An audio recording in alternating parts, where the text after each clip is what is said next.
রিমা সবসময় স্বপ্ন দেখত বড় একটা বই লেখার। ছোটবেলা থেকেই সে গল্প লেখা পছন্দ করত।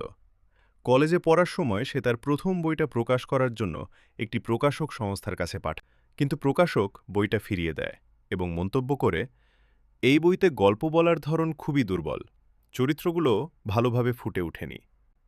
প্রথম দিকে রিমা ভীষণ হতাশ হয়, মনে হলো তার স্বপ্ন ভেঙে গেছে। সে ভাবল, আমার তো লেখক হওয়ার কোনো যোগ্যতা নেই। কিন্তু একদিন সে নিজের ঘরে বসে নিজের পুরনো লেখাগুলো আবার পড়তে শুরু করে। সে দেখল কোথায় তার গল্পে ত্রুটি আছে, কোথায় চরিত্রগুলো প্রাণহীন হয়েছে।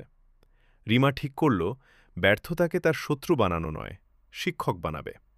সে বিভিন্ন বই পড়ল, লেখার কৌশল শিখল, অন্য লেখকদের গল্প বিশ্লেষণ করল। ধীরে ধীরে তার লেখা শক্তিশালী হতে লাগল। 1 বছর পর সে তার নতুন গল্পগুলো নিয়ে আবার প্রকাশক সংস্থার কাছে গিয়েছিল। এবার প্রকাশক অবাক হয়ে বলল, এটা সত্যিই চমৎকার, প্রকাশ করা যাক। রিমা শিখেছিল ব্যর্থতা মানে শেষ নয়।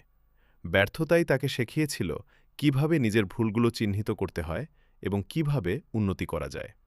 আজ রিমা একজন সফল লেখক, আর সে সব সময় নতুন লেখকদের বলে, ভয় করো না ব্যর্থতার, কারণ সেটি তোমার সবচেয়ে